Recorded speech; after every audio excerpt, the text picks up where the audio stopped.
ലൂക്കാൻ്റെ സുവിശേഷം, വിശുദ്ധ ലൂക്കാൻ്റെ സുവിശേഷത്തിൽ അത് ആ വചനം ഓർത്താൽ ആ വചനത്തിൻ്റെ ഉള്ളിൽ ഇതിപ്പോൾ മാരകമായി സ്ഫോടക വസ്തു ഇരിപ്പുണ്ട്.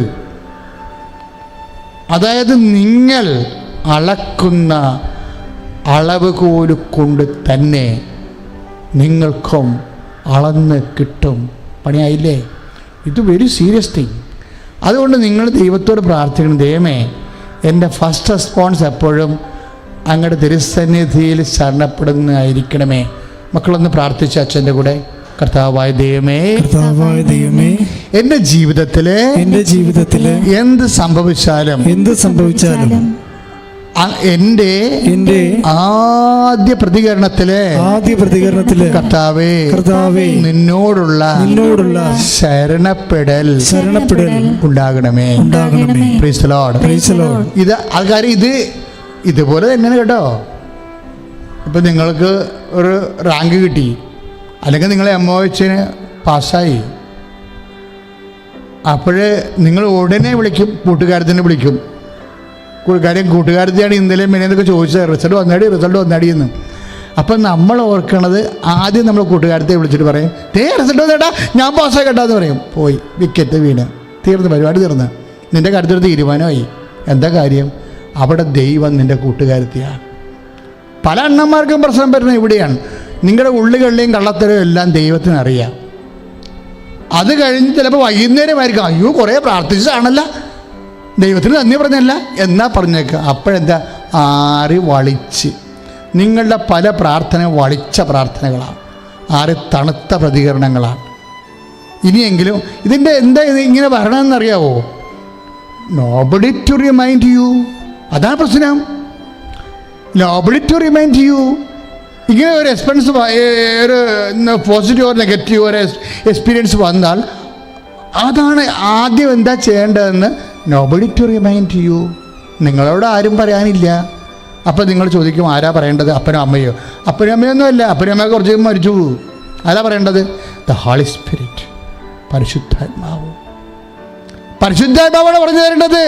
മെഴ്സിക്കുട്ടി, ഇത് ഈശോയ്ക്ക് ഉടനെ നന്ദി പറ, ദൈവത്തിന് നന്ദി പറ, അപ്പായിക്ക് നന്ദി പറ എന്ന് പറയുന്നത് ആരാണ്? അത് ഓർപ്പിക്കാൻ മിനിമം പ്രാർത്ഥിച്ചാൽ മാത്രം പോരാ. പരിശുദ്ധാത്മാവ് നമ്മൾക്കുണ്ടാകുന്ന എപ്പോഴും ഗ്യാരണ്ടി ചെയ്ത് നോക്കണം. ഇത് വളരെ സീരിയസ് ആയിട്ടുള്ള വിഷയമാണ്. നിങ്ങൾ മൊബൈലിൽ കളിച്ചിട്ട് കാര്യമില്ല, പൈസ അടച്ച് ചാർജ് ചെയ്തിട്ടാന്ന് ആദ്യം നോക്കണം. ഇപ്പോൾ ചില ആൾക്കാർ പറയും, ഈ മെസ്സേജ് പോണില്ലല്ലോ എന്ന് പറയും. മെസ്സേജ് പോകത്തില്ല. എങ്ങനെ പോകാനാ? ആ മെസ്സേജ് മുഴുവൻ ബ്ലോക്കായി കിടക്കുകയാണ്. നിങ്ങൾക്ക് ഒരു 3 ദിവസമായിട്ട് അവിടെ നിന്ന് റിമൈൻഡർ, സർവീസ് റൂമിൽ നിന്ന് റിമൈൻഡർ തരണതാണ്. ചാർജ് ചെയ്യാനുള്ള ദിവസം ചാർജ് ദിവസം നിങ്ങൾ ചാർജ് ചെയ്തില്ല. ഇപ്പോൾ ലൈൻ പോകുന്നില്ല, കോൾ പോകുന്നില്ല. എന്താ കാര്യം? ഇതുപോലെ തന്നെയാണ് പ്രാർത്ഥനയ്ക്കും വരണത് ഇത് തന്നെയാണ്. എന്താ പ്രശ്നം വെച്ച് കഴിഞ്ഞാൽ, നമ്മൾക്ക് ഒരു മിനിമം പരിശുദ്ധാത്മാവ് ഇല്ലെങ്കിൽ ഇത് ഓർപ്പിച്ചു തരാൻ ആരും ഉണ്ടാവത്തില്ല. ഇപ്പോൾ ഈശോ എന്നാ പറഞ്ഞത്? ശ്രദ്ധിക്കട്ടെ മക്കളെ. യേശുവേ സ്തോത്രം, hallelujah hallelujah hallelujah hallelujah hallelujah hallelujah hallelujah യേശുവേ സ്തുതി, hallelujah hallelujah hallelujah hallelujah hallelujah hallelujah യേശുവേ സ്തുതി. എല്ലാം നിങ്ങളെ അനുസ്മരിപ്പിക്കും. ശ്രദ്ധിക്കട്ടെ. ഹല്ലേലൂയ ഹല്ലേലൂയ ഹല്ലേലൂയ ഹല്ലേലൂയ യേശുവേ നന്ദി, ഹല്ലേലൂയ ഹല്ലേലൂയ ഹല്ലേലൂയ യേശുവേ സ്തുതി, ഹല്ലേലൂയ ഹല്ലേലൂയ ആരാധന ആരാധന. ഏലിയായിൽ കത്തിജ്വലിച്ചൊരു പരിശുദ്ധാത്മാവേ, ഏലീശായി കിരട്ടിയേകിയ പരിശുദ്ധാത്മാവേ,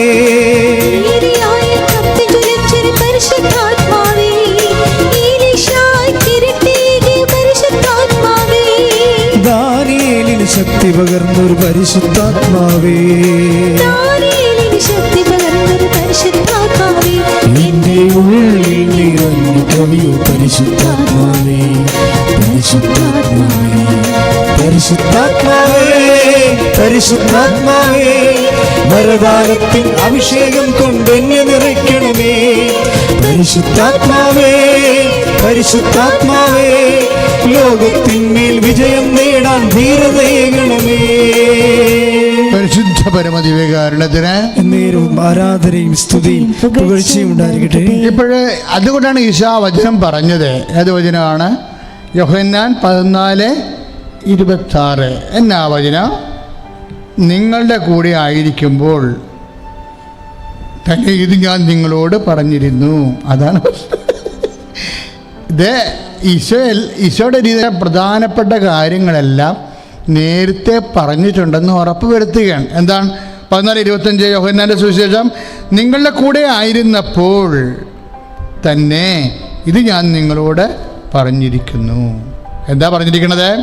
എന്നാൽ എൻ്റെ നാമത്തിൽ പിതാവ് അയക്കുന്ന സഹായന പരിശുദ്ധാത്മാവ് എല്ലാ കാര്യങ്ങളും നിങ്ങളെ പഠിപ്പിക്കുകയും ഞാൻ നിങ്ങളോട് പറഞ്ഞിട്ടുള്ളതെല്ലാം നിങ്ങളെ അനുസ്മരിപ്പിക്കുകയും ചെയ്യും. ഈ അനുസ്മരിപ്പിക്കുന്നതിൻ്റെ കാരണം, അതിൻ്റെ ഫാക്കൽറ്റി പരിശുദ്ധാത്മാവിൻ്റെതാണ്. അപ്പോൾ ഈ നിങ്ങളിപ്പോൾ ഉടമ്പടി എടുത്തിട്ടുണ്ട്. കാര്യം ഇന്ന് സഭയിൽ ലഭ്യമായ ഏറ്റവും ശക്തമായ മുദ്രിത പ്രാർത്ഥനയാണത്. പക്ഷേ ഈ മുദ്രിത പ്രാർത്ഥനയ്ക്കും ഇത് വർക്കൗട്ട് ചെയ്യണമെങ്കിൽ എന്ത് വേണം? കറണ്ട് വേണം, പരിശുദ്ധാത്മാവിന് വേണം. കാര്യം അമ്മയുടെ ആധ്യാത്മികത, അമ്മയുടെ ജീവിതകാലം എല്ലാം വർക്കൗട്ട് ചെയ്തത് എങ്ങനെയാണ്? പരിശുദ്ധാത്മാവിലാണ് വർക്കൗട്ട് ചെയ്തത്. അപ്പം അതുകൊണ്ട് എൻ്റെ മക്കൾ കൃത്യമായിട്ടും, അതായത് ക്രിസ്ത്യൻ പേരിൻ്റെ ഏറ്റവും വലിയ ഗുണമെന്ന് പറയുന്നത് ഇത് കട്ടൻഡായിട്ട് ക്ലിയറാണിത്. ഇത് നമുക്ക് ഇങ്ങനെ ഹൈപ്പോത്തറ്റിക്കലായിട്ട് നടക്കണ, ചിലപ്പോൾ നടക്കും, ചിലപ്പോൾ നടക്കത്തില്ല, അങ്ങനെയില്ല. It will happen by no means. ഒരു തടസ്സമില്ലാതെ അത് നടക്കും. പക്ഷേ എപ്പോഴും നമ്മൾ ശ്രദ്ധിക്കേണ്ട കാര്യം, എപ്പോഴും ക്രിസ്ത്യൻ പ്രേയർ ഒരു പരിശുദ്ധാത്മാവിലുള്ള ഗൈഡഡ് ആയിട്ടുള്ള ഒരു വ്യാപാരമാണ്. പരിശുദ്ധാത്മാവിനെ നയിക്കണില്ല എന്നുണ്ടെങ്കിൽ ഈ ക്രിസ്ത്യൻ പ്രേയർ ഡെഡ് ബോഡിയായി പോകും. ചുമ്മാ ചത്ത പോലെ ഇരിക്കും പ്രാർത്ഥന. അതുകൊണ്ട് തന്നെ എൻ്റെ മക്കൾ എപ്പോഴും ഈ കാര്യത്തിൽ ജാഗ്രത വേണം.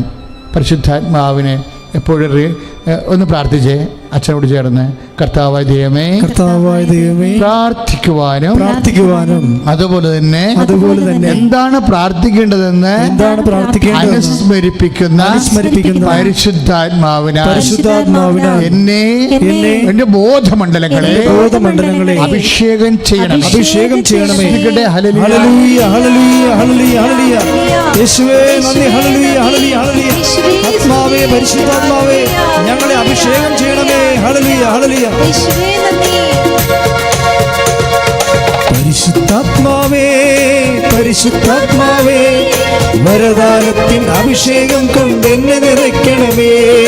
പരിശുദ്ധാത്മാവേ, പരിശുദ്ധാത്മാവേ, ലോകത്തിന്മേൽ വിജയം നേടാൻ ധീരതയേകണമേ.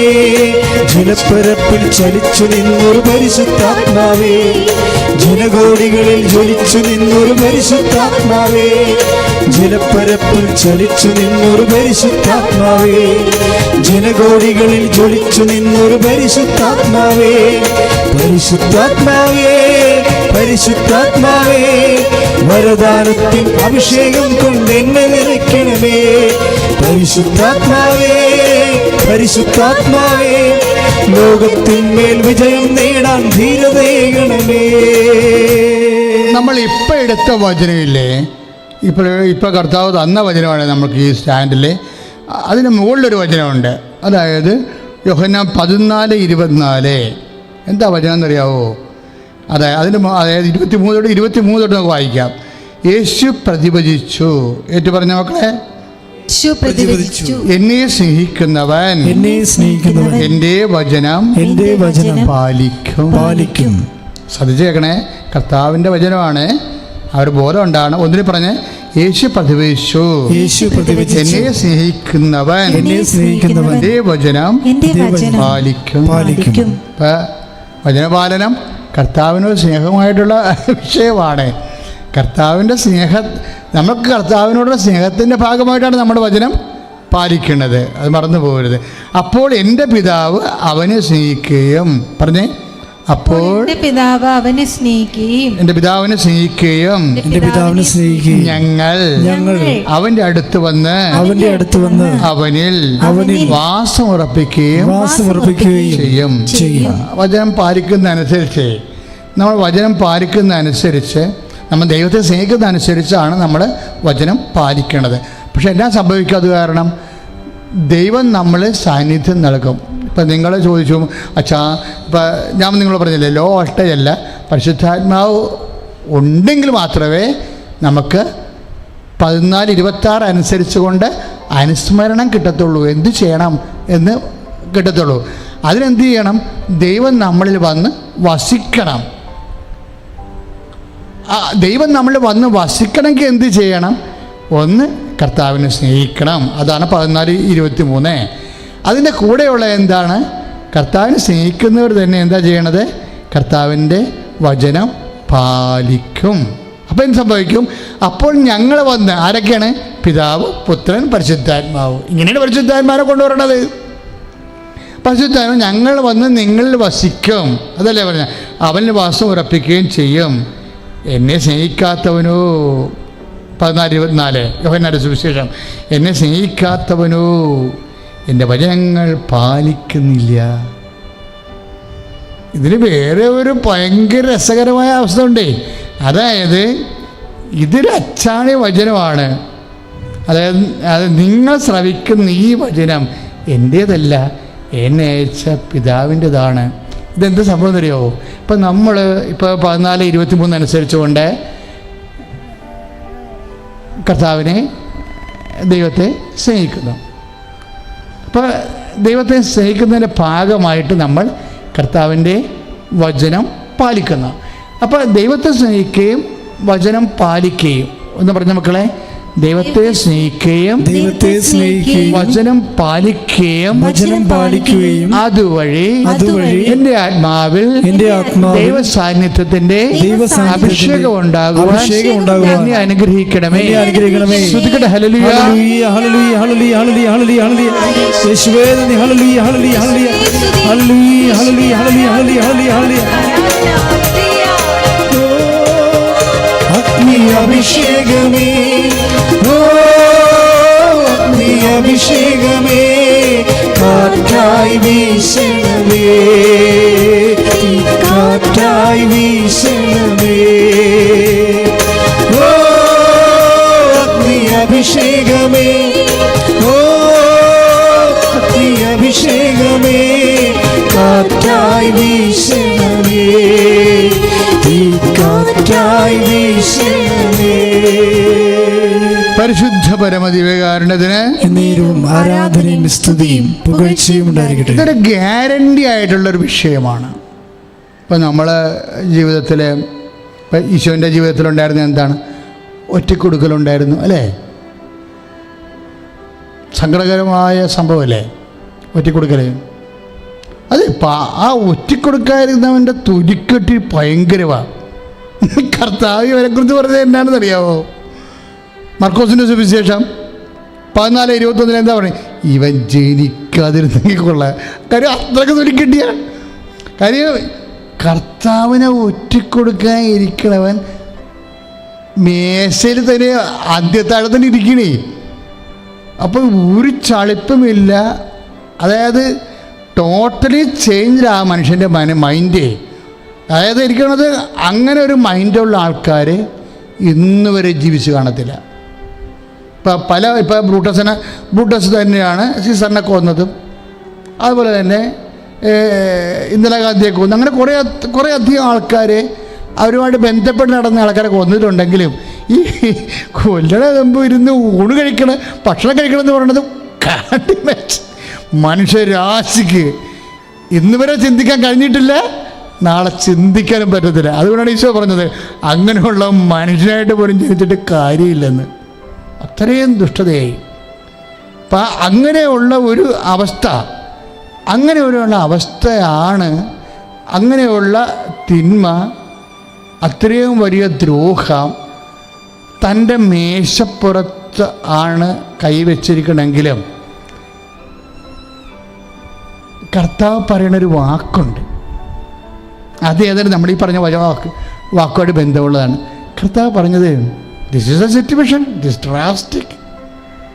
ഇങ്ങനെയൊക്കെയാണെങ്കിലും മനുഷ്യപുത്രൻ അവനെക്കുറിച്ച്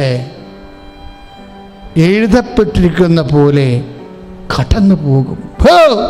എൻ്റെ ജീവിതത്തിൽ എപ്പോഴും എന്നെ വല്ലാണ്ട്, അത് 14 മർക്കോസ് കേട്ടോ, 14-ാം അധ്യായം 21-ാമത്തെ വാക്യം.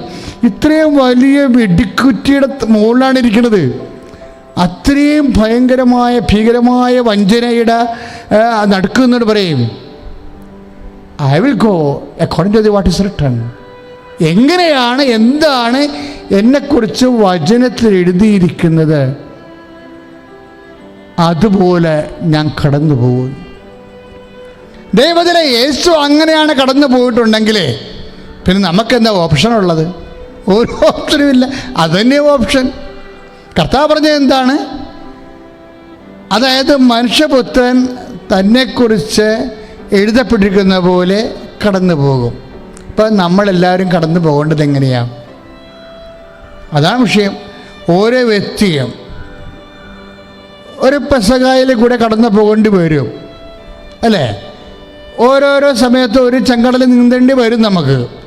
ഈ ചെങ്കടലൊക്കെ നീന്തേണ്ടി വരുമ്പോൾ അത് നീന്താൻ വേണ്ടിയുള്ള ഒരു വ്യക്തിയുടെ അവൻ്റെ ഉള്ളിൽ തന്നെ നിക്ഷേപിച്ചിരിക്കുന്ന ഒരു ശക്തിയുണ്ട്. അതെന്താ കാര്യം? കർത്താവിൻ്റെ വചനം തന്നെയാണ്. അതാണ് ഈശോ നമ്മൾ ആദ്യം കണ്ടില്ലേ, അതായത് യോഹന്നാൻ്റെ സുവിശേഷത്തിൽ 14:23 നമ്മൾ കണ്ടില്ലേ. അതായത് യേശു പ്രതിവചിച്ചു, എന്നെ സ്നേഹിക്കുന്ന എൻ്റെ വാക്ക് പാലിക്കും, അപ്പോൾ എൻ്റെ പിതാവ് അവനെ സ്നേഹിക്കുകയും ഞങ്ങൾ അവൻ അടുത്ത് വന്ന് വാസം ഉറപ്പിക്കുകയും ചെയ്യും. അതുകൊണ്ടാണ്, അതായത് ദൈവത്തിൻ്റെ വചനം കേട്ട് അതനുസരിച്ച് മുന്നോട്ട് പോയാൽ നമുക്ക് ആരാണ് ഗ്യാരണ്ടി? ഏത് യൂദാസായാലും തള്ളിപ്പറഞ്ഞ പത്രോസായാലും നടക്ക് നിൽക്കണ ഈശോയ്ക്ക് ഗ്യാരണ്ടി ആരാണ്? ഒറ്റ കൊടുക്കണ യൂദാസുമല്ല, തള്ളിപ്പറഞ്ഞ പത്രോസുമല്ല. ഇവിടെ നടുക്കാക്കുകയാണ് പിതാവ് ഈശോക്ക് നിൽക്കേണ്ടി വരണമെങ്കിലും ഈശോയുടെ ഗ്യാരണ്ടി ആരാണ്? ഇവരാരുമല്ല. മനുഷ്യപുത്രൻ എഴുതപ്പെട്ടിരിക്കുന്ന പോലെ കടന്നു പോകും. എന്താണ്? വചനമാണ് ഗ്യാരണ്ടി. കർത്താവിനെക്കുറിച്ച് എന്താണ് എഴുതിയിരിക്കുന്നത്, കർത്താവിനെക്കുറിച്ച് എന്താണ് വചനത്തിലുള്ളത്, അത് തന്നെയാണ് നമ്മുടെയും ഗ്യാരണ്ടി. അതുകൊണ്ടാണ് അമ്മയുടെ ഗ്യാരണ്ടി. ഇത് ഉടമ്പടി ധ്യാനം അതുകൊണ്ട് പറയുകയാണ്, അമ്മയുടെ ഗ്യാരണ്ടി അത് തന്നെയാണ്.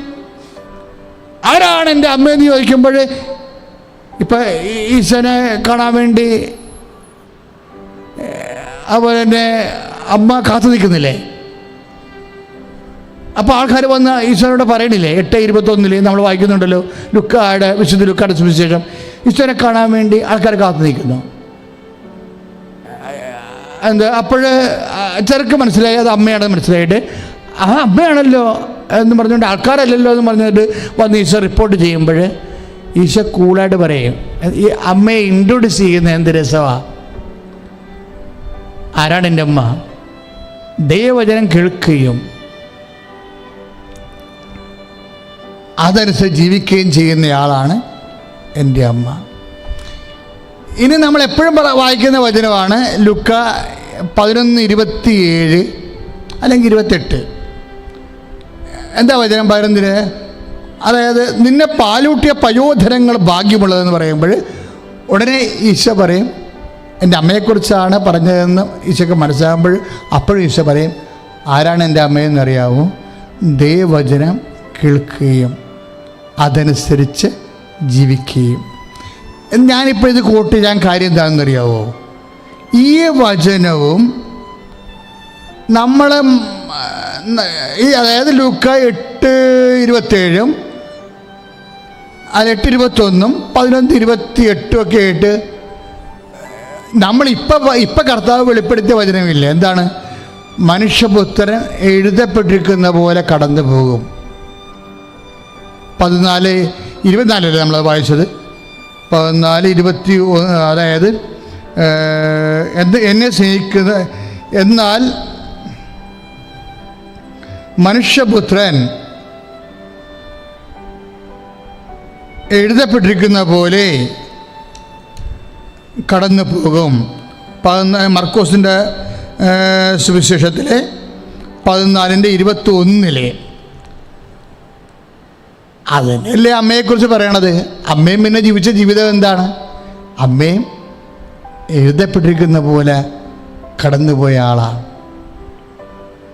ലുക്കായുടെ 8:21 11:28 പറയുന്നത് ആരാണ് എൻ്റെ അമ്മ, ദൈവവചനം കേൾക്കുകയും അതനുസരിച്ച് ജീവിക്കുകയും ചെയ്യുന്ന ആളാണെന്ന് പറയുമ്പോൾ അതിൻ്റെ അർത്ഥം എന്താണ്? എൻ്റെ അമ്മ എഴുതപ്പെട്ടിരിക്കുന്ന പോലെ കടന്നു പോണ ആളാണ്.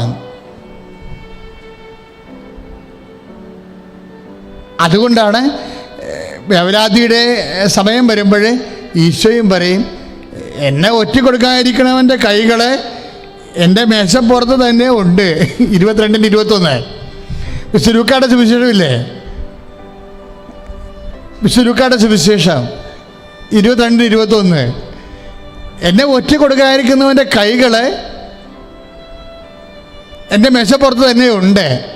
താഴത്തെ വചനം എന്താണ്? എങ്കിലും മനുഷ്യപുത്രൻ നിശ്ചയിക്കപ്പെട്ടിരിക്കുന്ന പോലെ കടന്നു പോകും.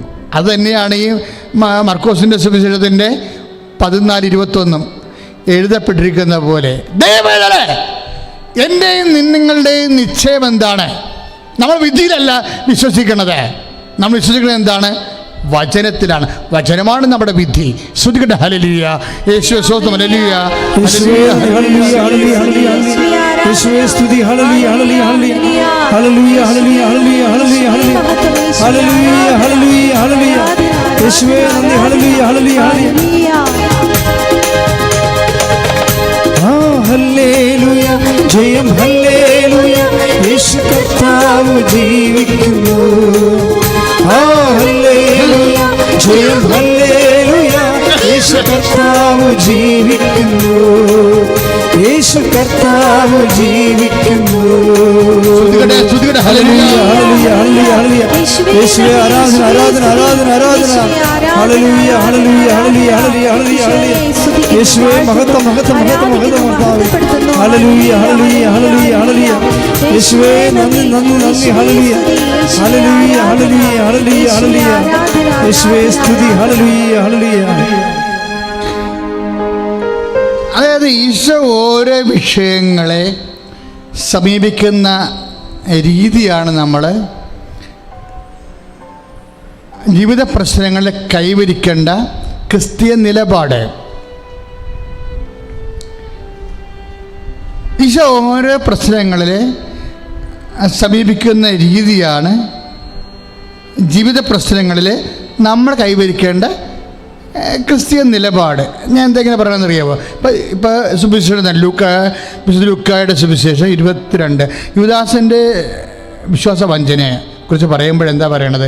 53 ലൂക്ക 22:53 ഞാൻ നിങ്ങളോട് കൂടെ എല്ലാ ദിവസവും ദേവാലയത്തിലായിരുന്നപ്പോൾ നിങ്ങൾ എന്നെ പിടിച്ചില്ല, എന്നാൽ ഇത് നിങ്ങളുടെ സമയമാണ്, അന്ധകാരത്തിൻ്റെ ആധിപത്യം.